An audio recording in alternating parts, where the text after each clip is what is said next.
The Reformation. The progress of the human race is best compared to a gigantic pendulum, which forever swings forward and backward. The religious indifference and the artistic and literary enthusiasm of the Renaissance were followed by the artistic and literary indifference and the religious enthusiasm of the Reformation. Of course, you have heard of the Reformation. You think of a small but courageous group of pilgrims who crossed the ocean to have freedom of religious worship. Vaguely in the course of time, and more especially in our Protestant countries, the Reformation has come to stand for the idea of liberty of thought. Martin Luther is represented as a leader of the vanguard of progress. But when history is something more than a series of flattering speeches, addressed to our own glorious ancestors, when to use the words of the German historian Rank, we try to discover what actually happened. Then much of the past is seen in a very different light. Few things in human life are either entirely good or entirely bad. Few things are either black or white. It is the duty of the honest chronicler to give a true account of all the good and bad sides of every historical event. It is very difficult to do this, because we all have our personal likes and dislikes. But we ought to try and be as fair as we can be, and must not allow our prejudices to influence us too much. Take my own case as an example. I grew up in the very Protestant center of a very Protestant church. I never saw any Catholics until I was about 12 years old. Then I felt very uncomfortable when I met them. I was a little bit afraid. I knew the story of the many thousands of people who had been burned and hanged and quartered by the Spanish Inquisition when the Duke of Alba tried to cure the Dutch people of their Lutheran and Calvinistic heresies. All that was very real to me. It seemed to have happened only the day before. It might occur again. There might be another St. Bartholomew's night, and poor little me would be slaughtered in my nightie, and my body would be thrown out of a window, as had happened to noble Admiral de Coligny. Much years later, I went to live for a number of years in a Catholic country. I found the people much pleasanter and much more tolerant, and quite as intelligent as my former countrymen. To my great surprise, I began to discover that there was a Catholic side to the Reformation quite as much as a Protestant. Of course, the good people of the 16th and 17th centuries who actually lived through the Reformation did not see things that way. They were always right and their enemy was always wrong. It was a question of hang or be hanged, and both sides preferred to do the hanging, which was no more than human, and for which they deserved no blame. When we look at the world as it appeared in the year 1500, an easy date to remember, the year in which the Emperor Charles V was born, this is what we see. The feudal disorder of the Middle Ages had given way before the order of a number of highly centralized kingdoms. The most powerful of all sovereigns is the great Charles, then a baby in a cradle.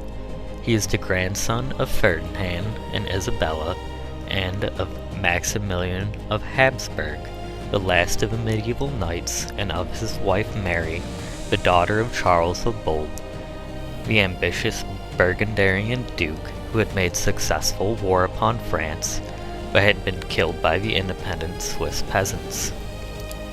The child Charles, therefore, was fallen heir to the greater part of the map, to all the land of his parents, grandparents, uncles, cousins, and aunts in Germany, in Austria, in Holland, in Belgium, in Italy, and in Spain, together with all their colonies in Asia, Africa, and America. By a strange irony of fate, he was born in Ghent, in the same castle of the Counts of Flanders, which the Germans used as a prison during their recent occupation of Belgium, and although a Spanish king and a German emperor, he receives the training of a Fleming. As his father is dead, poisoned so people say, but this is never proved, and his mother has lost her mind. She is traveling through her domains with the coffin containing the body of her departed husband. The child is left to the strict discipline of his Aunt Margaret, forced to rule Germans and Italians and Spaniards and 100 strange races. Charles grows up a Fleming, a faithful son of the Catholic Church, but quite averse to religious intolerance. He is rather lazy, both as a boy and as a man. But fate condemns him to the rule of the world when the world is a turmoil of religious fever. Forever he is speeding from Madrid to Innsbruck and from Burgess to Vienna. He loves peace and quiet, and he's always at war. At the age of 55 we see him turn his back upon the human race in utter disgust at so much hate and so much stupidity. 3 years later he dies, a very tired and disappointed man. So much for Charles the Emperor. How about the Church? The second great power in the world. The Church has changed greatly since the early days of the Middle Ages. When it started out to conquer the heathen and show them the advantages of a pious and religious life. In the first place, the Church had grown too rich. The Pope is no longer the shepherd of a flock of humble Christians. He lives in a vast palace and surrounds himself with artists and musicians and famous literary men.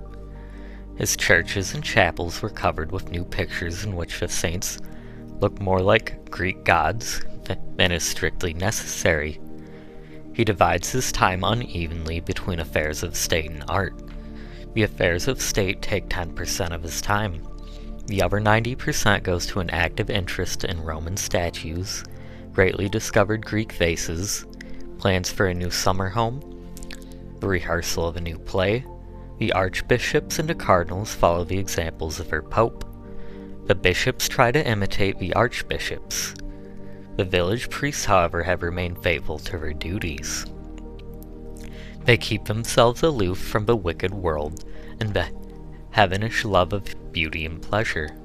They stay away from the monasteries where the monks seem to have forgotten their ancient vows of simplicity and poverty, and live as happily as they dare without causing too much of a public scandal. Finally, there are the common people. They are much better off than they have been before. They are more prosperous, they live in better houses, their children go to better schools, their cities are more beautiful than before, their firearms have made them the equal of their old enemies, the robber barons, who for centuries have levied such heavy taxes upon their trade. So much for the chief actors in the Reformation. Now let us see what the Renaissance has done to Europe, and then you will understand that the revival of learning and art was bound to be followed by a revival of religious interests. The Renaissance began in Italy. From there it spread to France. It was not quite successful in Spain, where 500 years of warfare of the Moors had made the people very narrow-minded and very fanatical in all religious matters. The circle had grown wider and wider, but once the Alps had been crossed, the Renaissance had suffered a change. The people of Northern Europe, living in a very different climate, had an outlook upon life which contrasted strangely with that of their southern neighbors. The Italians lived out in the open under a sunny sky. It was easy for them to laugh and to sing and to be happy. The Germans, the Dutch, the English, the Swedes spent most of their time indoors, listening to the rain beating on the closed windows of their comfortable little houses. They did not laugh quite so much. They took everything more seriously. They were forever conscious of their immortal souls, and they did not like to be funny about matters which they considered holy and sacred. The humanistic part of a Renaissance, the books, the studies of ancient authors, the grammar and the textbooks interested them greatly. But the general return to the old pagan civilization of Greece and Rome, which was one of the chief results of a Renaissance in Italy, filled their hearts with horror. But the papacy in the College of Cardinals was almost entirely composed of Italians. They had turned the church into a pleasant club, where people discussed art and music and the theater, but rarely mentioned religion. Hence the split between the serious North and the more civilized but easygoing and indifferent South was growing wider and wider all the time, and nobody seemed to be aware of a danger that threatened the church. There were a few minor reasons which will explain why the Reformation took place in Germany rather than in Sweden or England. The Germans bore an ancient grudge against Rome. The endless quarrels between emperor and pope had caused much mutual bitterness. In the other European countries where the government rested in the hands of a strong king, the ruler had often been able to protect his subjects against the greed of the priests. In Germany, where a shadowy emperor ruled a turbulent crowd of little princelings, and the good burghers, and more directly at the mercy of their bishops and prelates, their dignitaries were trying to collect large sums of money for the benefit of those enormous churches, which were a hobby of the popes of the Renaissance. The Germans felt that they were being mulcted, and quite naturally, they did not like it. And then there is the rarely mentioned fact that Germany was the home of the printing press.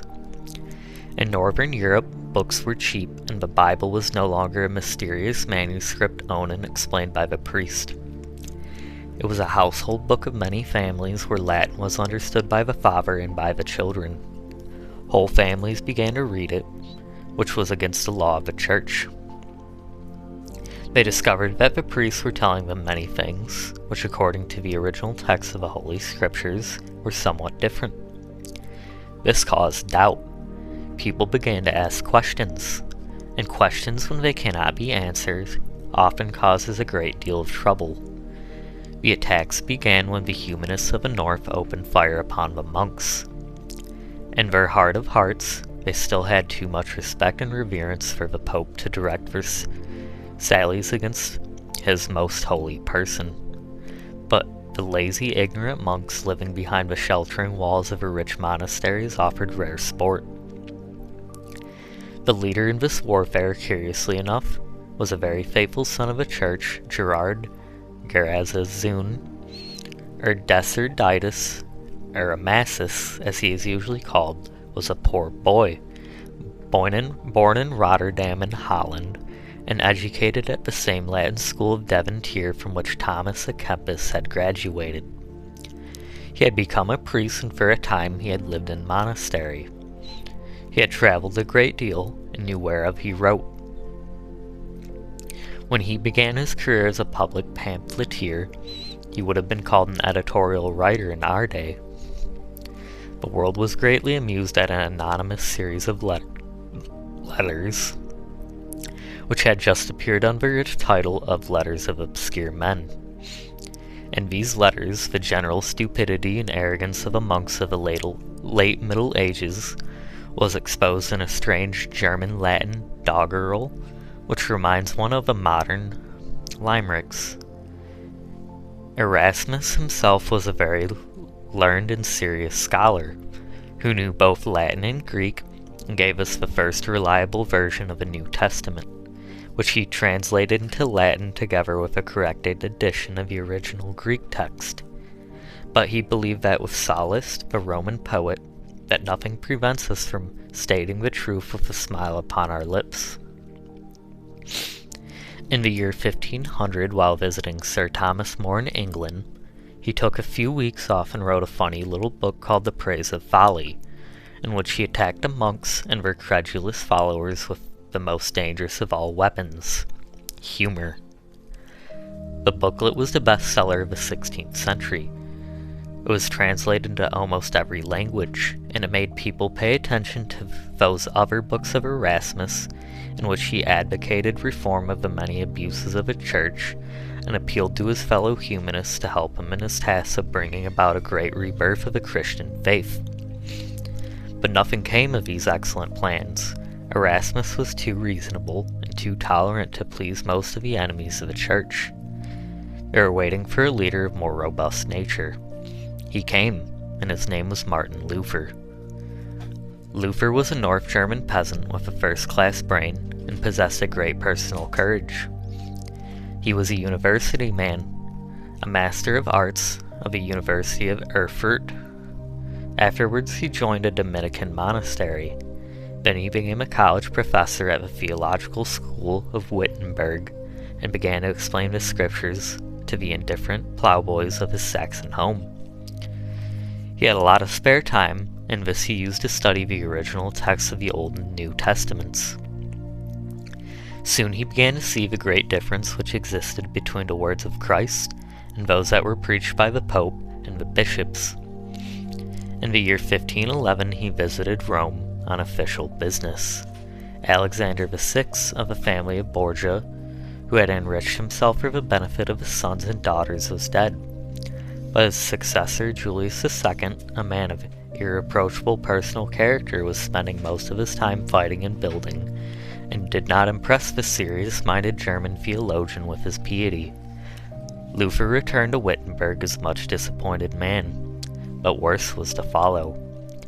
The gigantic church of St. Peter, which Pope Julius had wished upon his innocent successors, although only half begun, was already in need of repair. Alexander VI had spent every penny of the papal treasury. Leo X, who succeeded Julius in the year 1513, was on the verge of bankruptcy. He reverted to an old method of raising ready cash. He began to sell indulgences. An indulgence was a piece of parchment, which in return for a certain sum of money promised a sinner a decrease of the time which he would spend in purgatory. It was a perfectly correct thing according to the creed of the late Middle Ages. Since the Church had the power to forgive the sins of those who truly repented before they died, the Church also had the right to shorten, through its intercession with the saints, the time during which the soul must be purified in the shadowy realms of purgatory. It was unfortunate that these indulgences must be sold for money, but they offered an easy form of revenue, and besides, those who were too poor to pay received theirs for nothing.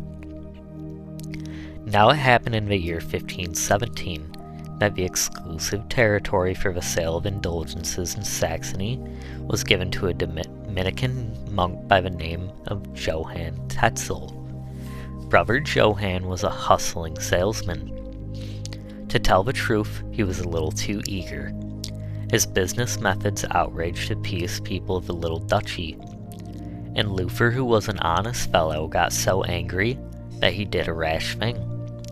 On the 31st of October of the year 1517, he went to the court church, and upon the doors thereof he posted a sheet of paper with 95 statements or theses, attacking the sale of indulgences. These statements had been written in Latin. Luther had no intention of starting a riot.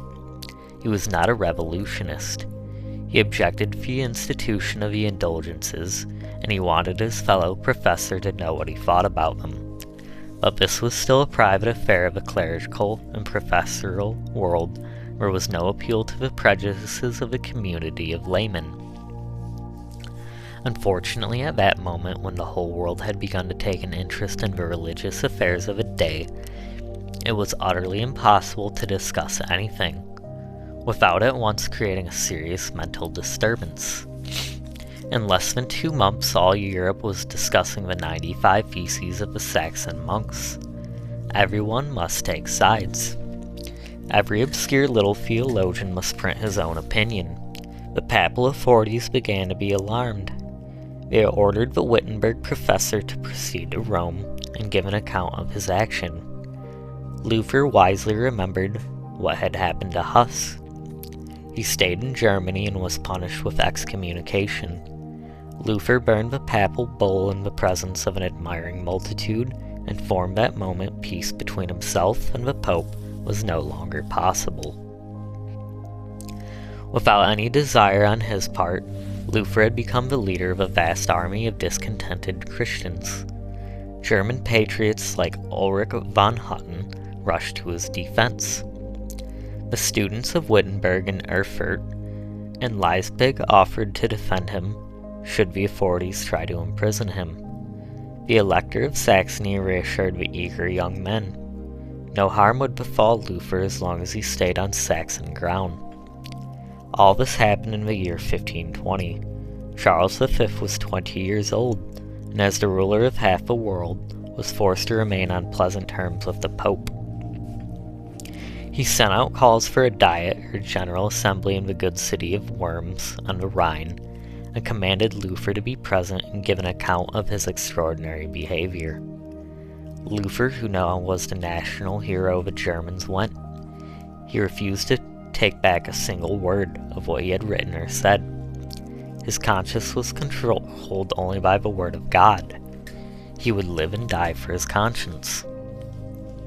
The Diet of Worms, after due deliberation, declared Luther an outlaw before God and man, and forbade all Germans to give him shelter, or food, or drink, or to read a single word of the books which the dastardly heretic had written.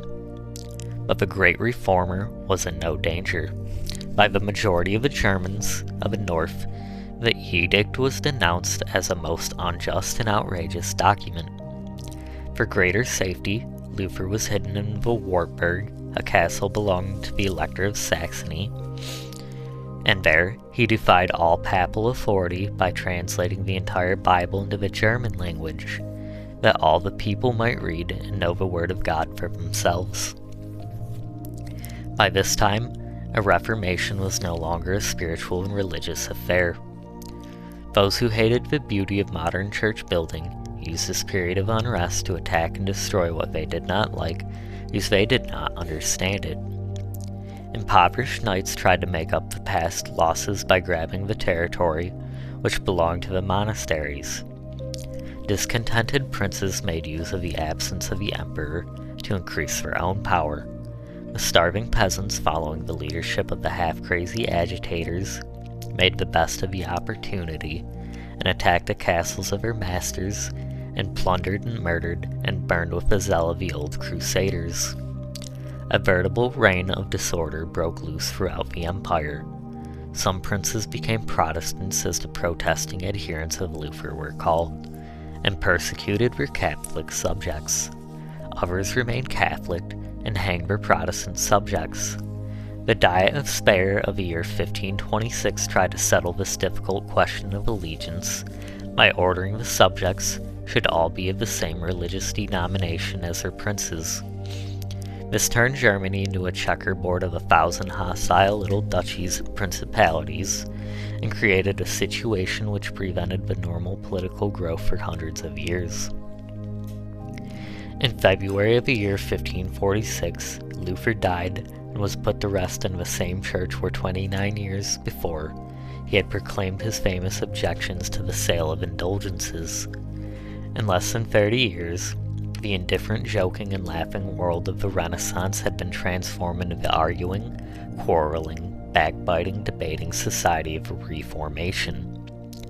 The universal spiritual empire of the popes came to a sudden end, and the whole Western Europe was turned into a battlefield, where Protestants and Catholics killed each other for the greater glory of certain theological doctrines, which are as incomprehensible to the present generation as the mysterious inscriptions of the ancient Etruscans.